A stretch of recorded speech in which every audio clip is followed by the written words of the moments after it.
Hello, I'm Sue Andersen, grief guide and yoga teacher, dedicated to helping individuals navigate the challenging journey of loss. Welcome to Growth from Grief, where I aim to offer strategies to transition from the depths of grief to the path of healing. Whatever loss you are grappling with, here you'll discover support to ease both the physical and emotional burdens of grief. Together, let's embark on a journey toward strength, peace, and healing. I'm so glad you are here. Hello, and welcome to this episode of Growth from Grief. I'm your host, Sue Andersen, and today we're going to talk about how does grief affect us physically? So that might be a surprise to you that grief does land in the body. It affects us physically. Perhaps if you are grieving a loss now, you notice the emotions that come up and haven't really correlated anything that you're feeling physically to that loss. But there have been studies that have shown how grief affects us physically. For example, you may have heard of broken heart syndrome. I remember reading a story of a couple who were married for over 50 years, and one of the people died, and then shortly after, 3 or 4 months later, the spouse died. And that was considered broken heart syndrome, an actual physical reason for the second person's death. Grief can show up in our heart, right? Our heart rate. Maybe our heart starts racing. Maybe our blood pressure rises. Maybe you've got diagnoses of heart disease. So it can affect us physically from the standpoint of the heart. It can also affect our sleep. Maybe you sleep too much. Maybe you can't sleep at all. So we can have this altered sleeping patterns because of this loss, because of the grief that we're feeling. Have problems with your shoulders, we're slouching because we're protecting ourselves, protecting our heart. And, so there could be these kinds of issues for the shoulders. So, how do you know that you have these physical ailments because of grief, because of this loss? Well, one way to know that is you didn't experience these kinds of things prior to your loss. Now, we've all had headaches and, you know, stomach aches or, trouble sleeping now and again. But if you find a change in these kinds of behaviors after your loss, then you could probably attribute these physical problems to the loss and your grief around that loss. And certainly it's best to check with your doctor and talk to your doctor about how you're feeling and get some help from the medical community.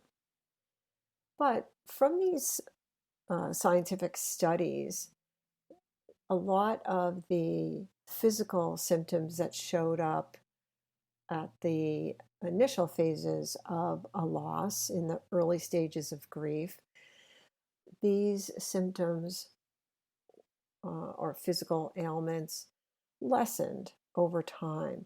So, as an individual was able to release their grief, they were able to move physically, to talk about what was going on with them or write about it. In effect, release the grief, the energy of grief, releasing it from the body. And so over time, some of these issues were regulated. If you're feeling symptoms like anxiety, stress, certainly those are also other things that you would feel after a loss. You might be worried about a financial situation. You might be concerned about other members of your family. So if your spouse has passed away and there are children, you might be worried about the children. And this stress causes the release of certain chemicals in the body that will affect us as well. So, for things like stress and anxiety, sometimes it's helpful to use breath techniques. And we'll talk about that in a moment, about what you can do to alleviate some of these physical symptoms. But I think it's important to recognize that when we're grieving, we have these emotional experiences. We have these emotional symptoms, the sadness, maybe anger, maybe guilt. There's a lot of emotions that come out. We might be crying a lot, but there's also these physical symptoms that we are, or potentially could be experiencing as well. So, how do we relieve some of these symptoms? First of all, how do we actually know where this grief is in our body physically? And then what are the steps that we can take to try to alleviate some of this discomfort, some of this pain?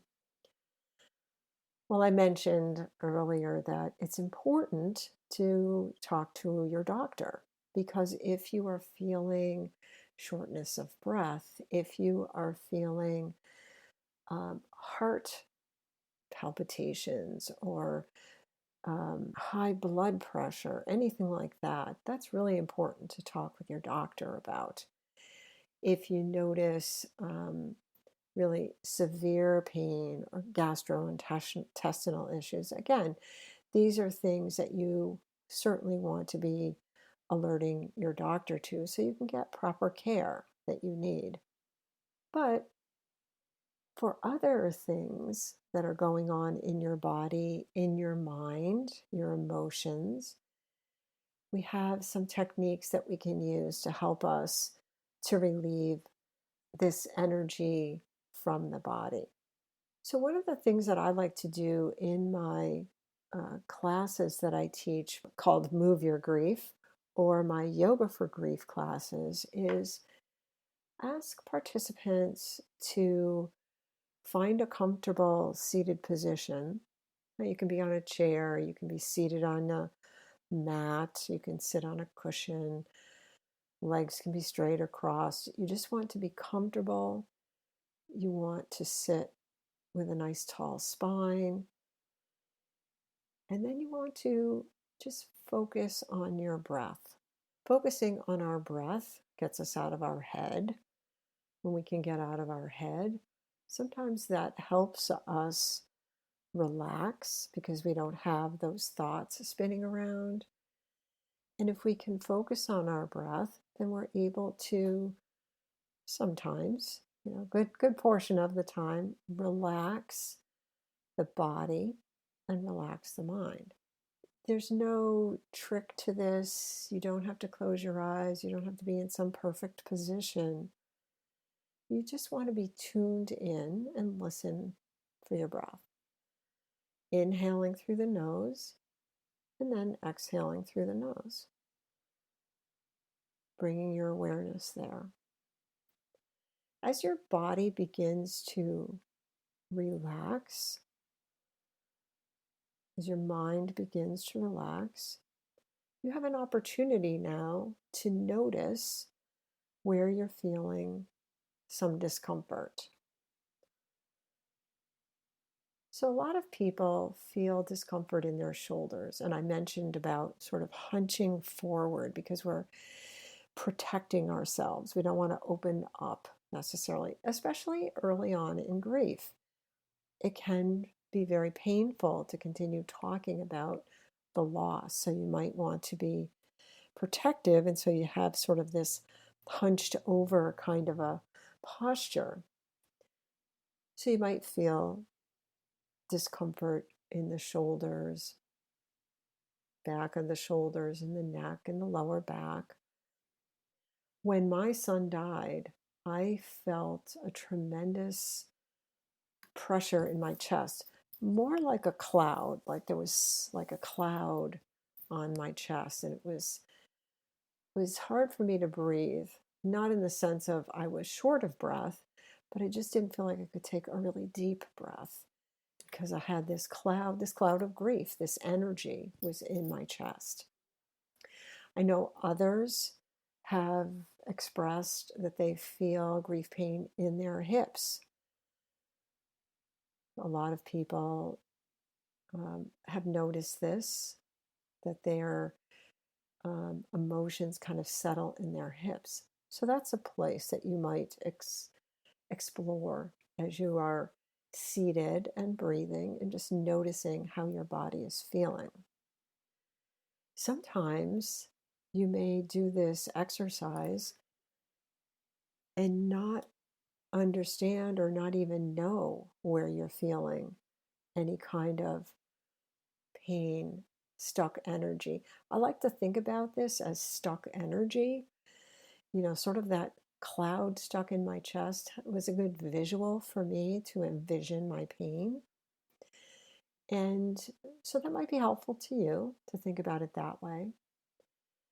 But it's okay if you don't recognize or it's not obvious to you where you might feel some sort of grief discomfort.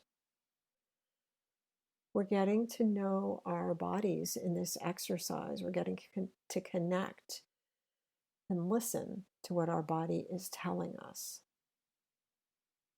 So once you're able to identify or not where you might be feeling discomfort, either way, you can start some simple movements. So in these classes, we do things like shoulder rolls, shaking your head gently, yes, shaking your head gently, no. Circling the body, so making hip circles, circling 2 or 3 times in one direction and then in the other direction. Inhaling the arms up and then exhaling the arms down. So these simple movements help connect us to the body, release energy that's stuck, release that grief pain, and open us up a little, just a little tiny bit. And sometimes that's all you need to notice a difference. You just need a little bit of movement. So that's one example of how you can release some of this pain that you're feeling. Another example might be to go for a walk and take that walk in nature. Nature is so calming. You can really feel that beautiful breeze if we're in a path in the woods, or maybe you're on the beach and you can hear the ocean waves. Sometimes it's just walking through a park or walking in your neighborhood.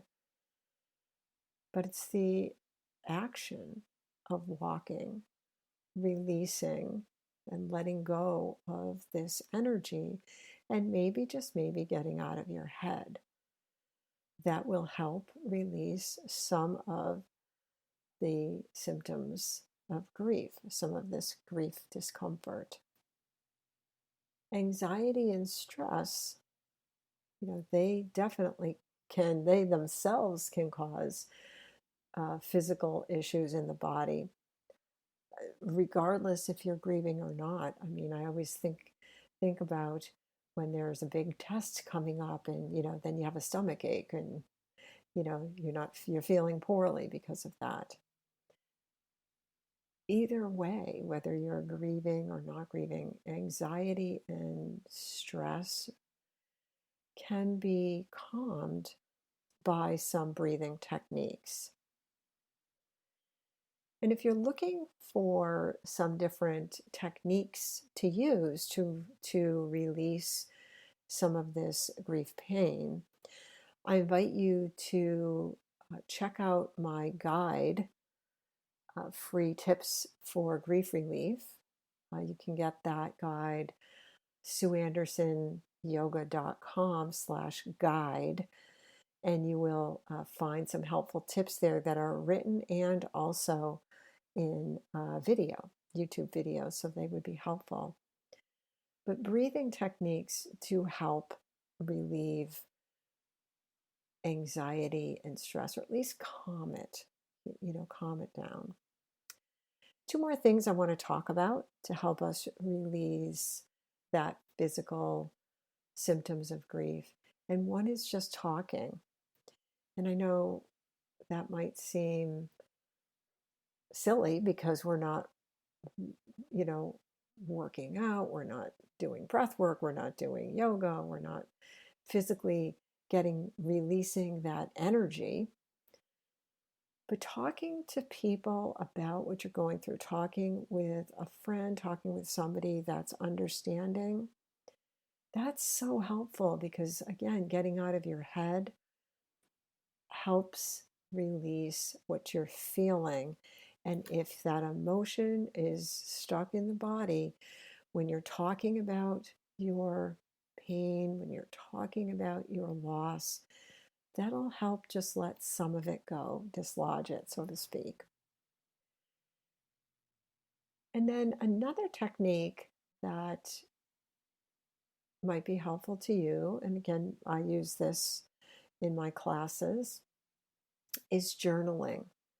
So writing out how you're feeling, writing out what you notice.